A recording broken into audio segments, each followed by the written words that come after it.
Kun Fayakun.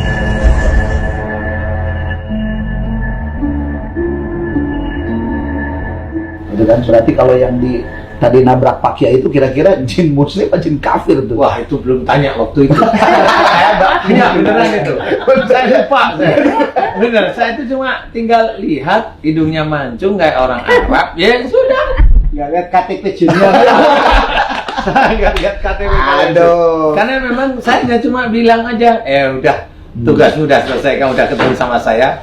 Berarti gimana sekarang? Ya sudah, saya pergi aja, bilang gitu deh. Pergi aja, habis pergi tuh pagi aja jalan muter di sini ya. Alhamdulillah aman dia kakinya. Saya itu cuma tinggal lihat hidungnya mancung kayak orang Arab. Ya sudah.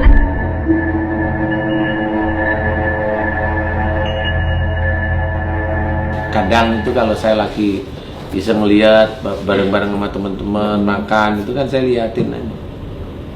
Ya walaupun berdoa saya lihat mana yang berdoa, nah itu yang saya amati satu-satu. Ya kelihatan kalau di situ masih ada jinnya. Walaupun masakan itu masakan atau makanan itu makanan yang halal. Iya masih. Ya walaupun berdoa saya lihat mana yang berdoa, nah itu yang saya amati satu-satu. Ya kelihatan kalau di situ masih ada jinnya. Yang saya amati dari penonton yang kemarin di sini, beberapa kasus di sini, kalau umpamanya ada jin ilmu umpamanya, itu ketahuan saya ilmu itu, ini ilmu, ini jin ilmu itu tahu. Tapi yang namanya dajjal itu ya kalau ibu saya ceritain atau pemirsa di rumah saya ceritain, dajjal itu gimana? Yang saya lihat itu di ilmu itu kan jin ya. Ya. Biasanya yang saya amati manusia itu ketempelan jin, kesurupan. Gitu ya? Ya. Nah yang saya amati dari dajjal itu lucu. Jadi jin yang di dalam tubuh manusia, entah itu ilmu, itu ditempelin dajjal. Jadi udah manusia, ada jin ilmu, Tempelin dajjal. dan dajjal menguasai. Dan dajjal menguasai jin tersebut. Bentuknya seperti apa kalau dajjal yang ada di sana? Yang dajjal yang saya diizinkan oleh Allah Ta'ala terlihat itu kayak mata aja satu gitu. Jadi mata satu, dia tangannya kayak ada tangan tuh banyak dia. Jadi jin tuh dikuasai kayak seperti tangannya dia. Seperti itu. Mata aja? Mata aja satu. Glup, kedip gitu. Kedip gitu aja. Nah ini memang kalau, wah ini apa ini yang namanya dajjal ya. Memang kita harus pahami bahwa saya sendiri diizinkan mengetahui oleh Allah Ta'ala bahwa itu dajjal. Kita harus pahami bahwa saya sendiri diizinkan mengetahui oleh Allah Ta'ala bahwa itu dajjal. Kita harus pahami bahwa saya sendiri diizinkan mengetahui oleh Allah Ta'ala bahwa itu dajjal.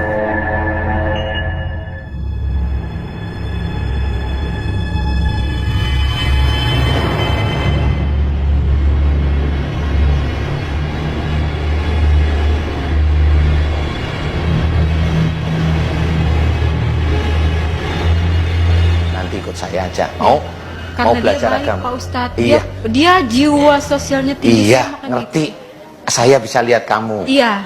Kamu nggak bisa lihat saya. Saya lihat. Lihat kayak apa coba? Pak Ustadz Danu yang belakangnya teman-temannya saya tahu.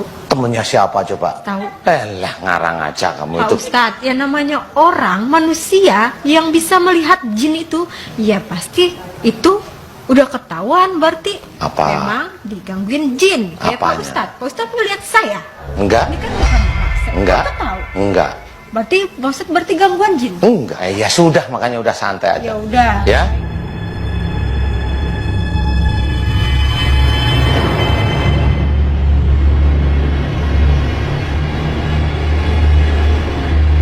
Udah. Ya.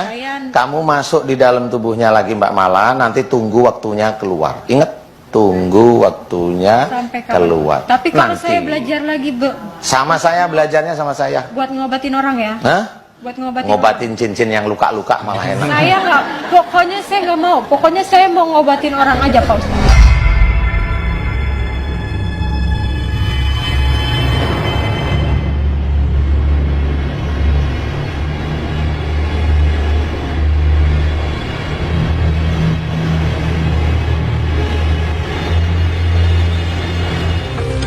Saya Siapa? Kenapa saya penghalang Dajjal? Kenapa? Di belakang kamu. Siapa? Kamu Dajjal. Kamu gak akan takut sama jin kan? Iya. Di belakang saya emang ada siapa?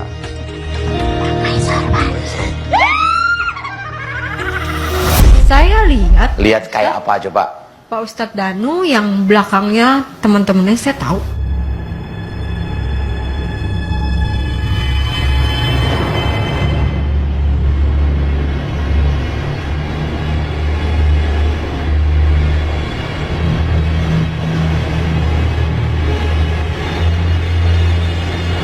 Aku tahu kamu siluman.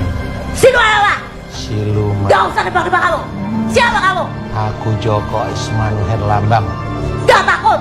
Aku juga nggak takut sama kamu.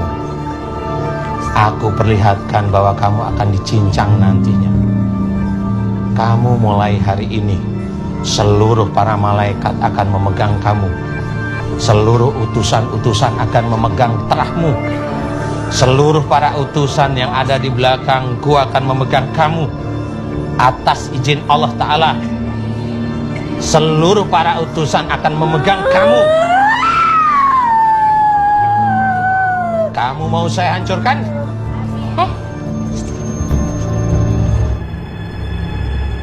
Kamu mulai hari ini, seluruh para malaikat akan memegang kamu.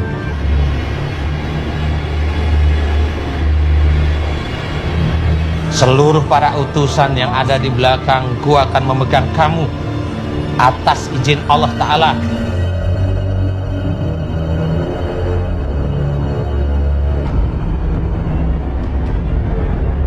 Kalau kiai yang benar, ustadz yang benar, ndak mungkin dia bisa melihat jin. Kadang ada orang yang ngeyel. Bohong kamu. Buktinya Nabi Sulaiman alaihi salam bisa melihat jin. Selalu dikiaskan kepada Nabiullah Sulaiman alaihissalam. Ini jelas kias wal farid. Dah beres lah dikiaskan sama para nabi. Imam Al-Baihaqi telah meriwayatkan riwayatnya dari Ar-Rabi' dalam kitab Manaqibus Syafi'i. Beliau mengatakan, Sami'tu Asy-Syafi'i yaqul. Ar-Rabi' pernah mendengar bahwasanya Imam Asy-Syafi'i rahimahullah berkata, Man za'ama annahu ra'al jinna abtalna syahadatahu illa an yakuna nabiyyan. Barang siapa yang mengaku-ngaku bisa melihat jin, kami batalkan syahadahnya. Kami batalkan persaksiannya. Kecuali dia itu adalah seorang nabi. Jelas ya? Nabi Sulaiman nabi bukan? Nabi. Dibatalkan enggak? Tidak. Lah ente siapa? Itu kan. Yang ngomong bukan saya. Yang ngomong Imam Asy-Syafi'i. Yang membuat kaidah ini Imam Asy-Syafi'i. Quran surah 72 Al-Jinn ayat yang ke-6 wa annahu kana rijalun minal insi ya'udzuuna birijalin minal jinni fazaduhum rahaqa. Ya, Masya Allah.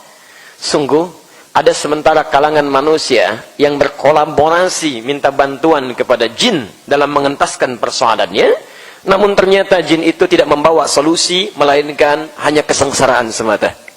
Ingat betul ini ya. Kalau ada orang berinteraksi dengan jin, minta bantuan dalam kehidupannya, awas, kata Quran, perhatikan betul, kata Quran, jin itu tidak akan memberikan solusi. Hanya mengundang masalah. Bahkan banyak, mohon maaf saya bahasakan di Indonesia ini, kiai dan ustadz itu dukun. Gelarnya kiai dan ustadz. Tapi sayangnya, mereka menunggangi, dasarnya bukan. Mereka masih interaksi sama jin, mereka masih menggunakan hal-hal yang diharamkan dalam agama. Nanti akan ada bahasan kita insya Allah ke depannya. Lalu ada seorang kiai atau ustaz menuntun atau mengobatin orang yang kena santet dengan cara syar'i. Cuma satu caranya, ruqyah syar'iyah namanya. Ruqyah ini membacakan bacaan syar'iyah dengan syariat, sesuai dengan syariat, maksudnya mengikuti ayat-ayat Al-Quran. Karena kalau orang baca sembarangan juga namanya ruqyah, tapi tidak syar'i, makanya dikatakan ruqyah syar'iyah.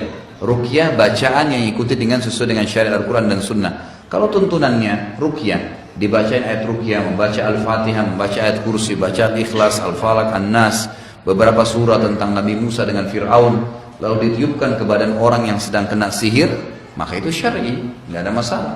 Kan gitu. Menggunakan tuntunan Nabi SAW, daun bidara, yang dihancurin, ya. Daun bidara ini kalau Indonesia bilang apa namanya, apel India, pohon apel India, diambil daunnya itu 2 lembar, kemudian dihancurin. Ya, kalau kita sekarang bisa di blender, dicemplungin di air, dirukyah, airnya boleh diminum, boleh dipakai mandi, gitu kan? Ini juga bisa menggunakan minyak zaitun, minyak habas sauda yang dirukyah, itu juga bisa. Ya, kalau caranya sesuai dengan syar'i, dia membacakan ayat-ayat saja sesuai tuntunan Nabi Shallallahu Alaihi Wasallam, maka tidak ada masalah. Tapi kalau dia pakai sihir juga, banyak orang begitu, kiai atau ustadz tapi pakai mantra-mantra juga, dia juga pakai jin dengan alasan dia menggunakan jin muslim. Nggak boleh Bapak Ibu sekalian, tidak boleh berteman, menikah, ngobrol sama jin, haram. Apapun alasannya, ini untuk khadam saya lah dan seterusnya, tidak perlu, kita nggak butuh khadam. Khadam itu ada dari manusia. Orang yang mau kerja kita panggil, itu boleh, kita bayar gaji. Jin nggak boleh, karena jin yang sudah kerjasama sama manusia itu golongan fasik dan kafir. Pasti mereka punya konsekuensi, mereka punya permintaan-permintaan kesyirikan. Ini berbahaya sekali.